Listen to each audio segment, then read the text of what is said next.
Battle of Horseshoe Bend is one of the most significant conflicts in Alabama history. It is here that the United States under General Andrew Jackson fought the native Creek Indian warriors of Chief Red Eagle. This battle was the highest point of the Creek War, but the tensions between native Creeks and whites began long before the United States even became a country. The first thing you have to understand about the Creek War and the Creek Nation in general in the 19th century is the long history of confrontation between the natives of the Southeast and Europeans. When the Europeans came over, they decimated much of the native population through disease. Those whom they did not remove with disease were removed with battles. Disease cut the Creek Nation to 1/5 of its original population and severely weakened their influence in Alabama. Disease and battles were two major enemies that the Creek people never fully recovered from.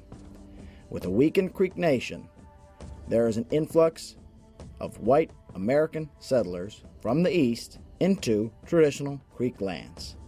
This caused conflict not only between Creeks and Americans, but also between the Creeks themselves. Creeks divided amongst themselves over how to deal with the problem of the Americans squatting on traditional Creek lands. One group, the White Sticks, favored the Americans and the technology they brought with them. They desired to deal peacefully with the Americans. The other group, the Red Sticks, favored their traditions and feared the change Americans brought with them. They wanted to forcibly remove the Americans from their lands. To understand the tension between Red Sticks and White Sticks, it is similar to a version of Native American nationalism. In the Northwestern Territory, Tecumseh of the Shawnee Indians had called for a unification of natives throughout the western part of the United States in the early 19th century, saying basically that it was time to take back their lands. They had been pushed far enough and for long enough. It's time to be a little more militant and take back some of the land. Now, within the Creek Nation, you must be careful not to lump them all into the same group, Red Sticks and White Sticks. Red Sticks were the militant faction, known as Red Sticks because their wooden batons they carried had red paint on the end. More militant, and the White Sticks, of course, were more peaceful. The Red Sticks were merely looking to reclaim their lands. The White Sticks wanted to sell this peacefully. As the militant hunger of the Red Stick warriors grew, so did their restlessness. It was not long after they united that they began seeking ways of resisting the Americans by force. It was the British and the Spanish in Florida that supplied weapons to the Red Stick warriors. American soldiers at Fort Mims got wind of the exchange and set out to ambush the Red Sticks.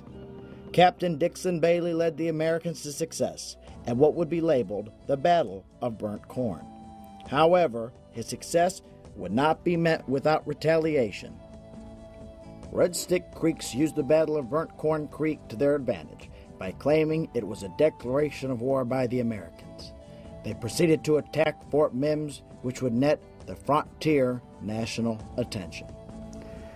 Down in the South, when you have the Fort Mims Massacre in October 1813, Southerners, including Andrew Jackson and Tennessee Governor William Blount, thought this was a possible British alignment with natives to attack the Americans on the southern front.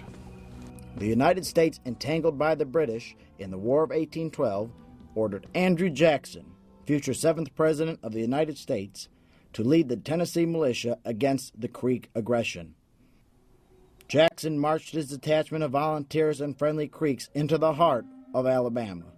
Many skirmishes followed. Leading up to Horseshoe Bend, this is where the Americans formed the alliances with some of the White Sticks. Jackson comes down, particularly the Battle of Talladega.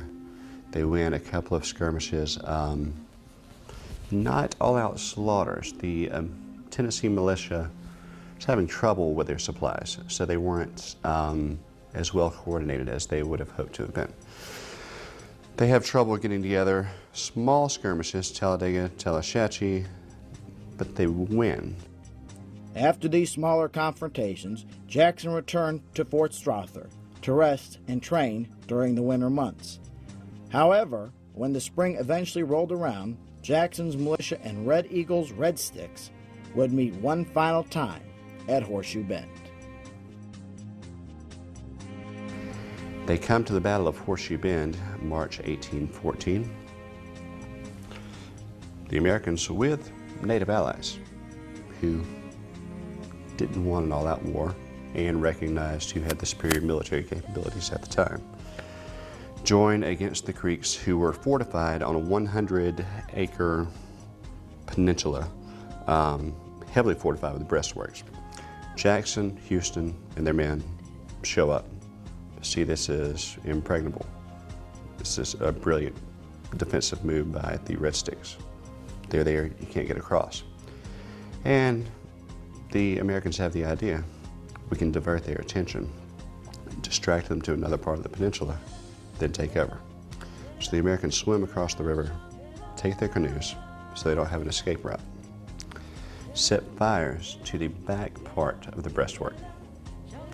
While the natives move to that back part, Sam Houston leads the charge over the breastwork, gets shot many times, has to come back, but the Americans follow in. And a massacre ensued. 900 Creeks died, only 50 Americans died. This battle finally broke the Red Stick faction of the Creek Nation. The treaty at Fort Jackson that followed ceded 23 million acres of land to the United States. That is over half of the state of Alabama. This treaty opened the floodgates of white settlers to come to Alabama, even though it was the home of the White Stick Creeks who fought for Andrew Jackson. The aftermath is controversial. Historians divide along two camps usually. Were the Americans just imperialist and brutally taking land from the natives? Or were the Americans seeking to provide a buffer zone between Tennessee and Spanish Florida? Problem is, you can't really deal with this peacefully and everyone be happy. You just fought a war, you can't just split. Jackson negotiates the Treaty of Fort Jackson, in which he feels that if we leave the natives there, this will just happen repeatedly again in the future. It's been going on for decades and hundreds of years now. Natives versus the white men imposing on their territory. Someone has to give at some point. Jackson says in order to secure the southern frontier, his words, they have to take the Creek land. So Jackson negotiated the deal. The White Sticks were not happy with it, but they accepted it. Alabama was formed largely due to the events of the Creek War. Any surviving Red Sticks from the war fled to Florida to live with the Seminole tribe. And Andrew Jackson went on to become a hero of the War of 1812, which paved his path to the presidency.